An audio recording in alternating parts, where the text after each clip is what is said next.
پیاری پیاری ماں بہنوں، سیدہ فاطمہ کی کنیزوں، ذکرہ فاطمہ کا سوغات سلام قبول کیجئے۔ السلام علیکم ورحمۃ اللہ وبرکاتہ۔ آئیے سب سے پہلے ہم اور آپ آقائے نامدار، مدنی مدینے کے تاجدار، امت غمخوار محمد مصطفیٰ صلی اللہ علیہ وسلم کی بارگاہ میں جھوم جھوم کر، لبوں کو چوم چوم کر درود شریف کا نذرانہ پیش کریں۔ پڑھیے باواز بلند، اللہم صلی اللہ سیدنا مولانا محمد وآلہ وسلم، صلو علیہ وسلم، الصلاۃ والسلام علیکہ یا رسول اللہ۔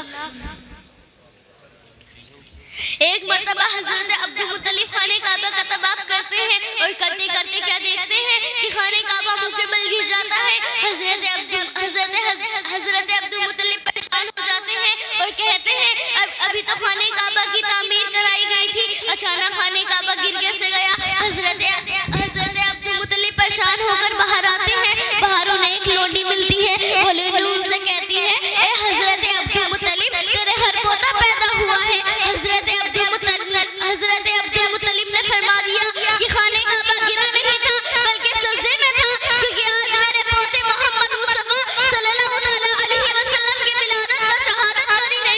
اس لیے تو شاعر نے کیا خوب فرمایا ہے، حاجیوں آؤ شہنشاہ کا روزہ دیکھو، حاجیوں آؤ شہنشاہ کا روزہ دیکھو، کعبہ دیکھ چکے ہو، کعبے کا کعبہ دیکھو۔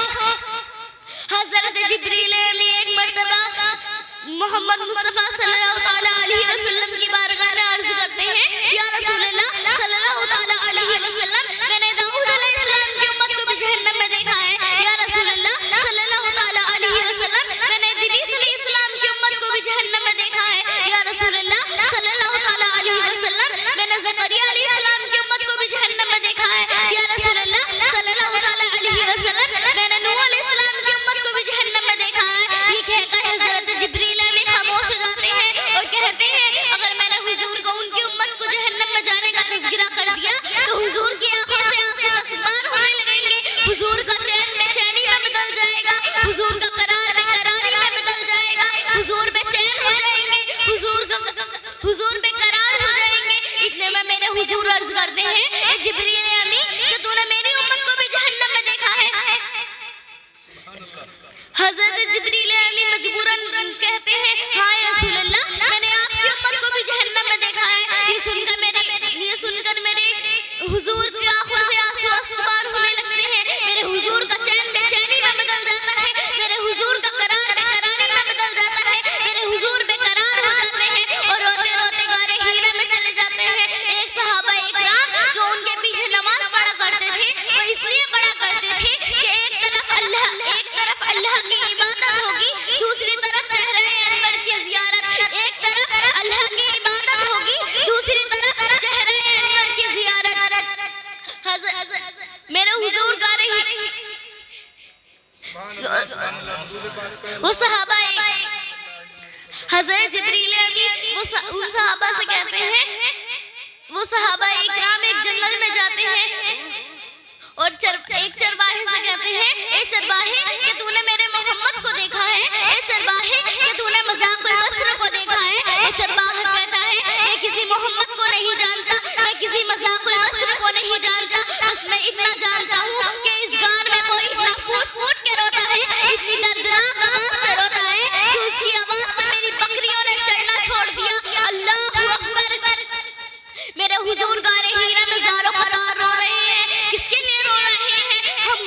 ہم گناہگار امتیوں کے لیے رو رہے ہیں جن سے آج کل ڈھنگ سے نماز بھی پڑھنی نہیں آتی۔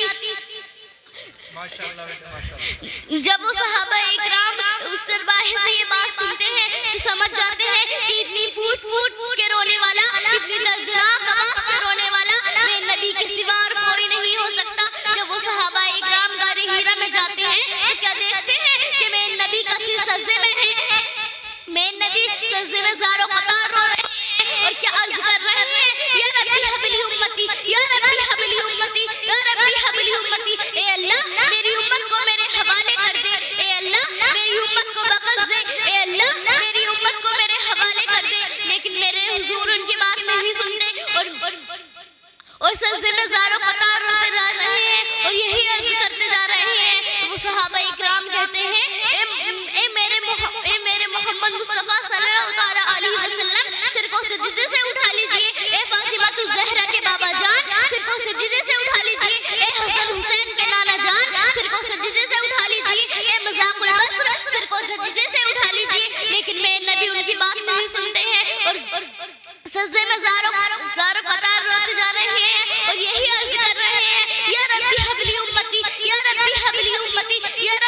لی امتی، اے اللہ میری امت کو میرے حوالے کر دے، اے اللہ میری امت کو میرے حوالے کر دے۔ آپ نے سجدے تو بہت سے دیکھے ہوں گے، ہر کسی نے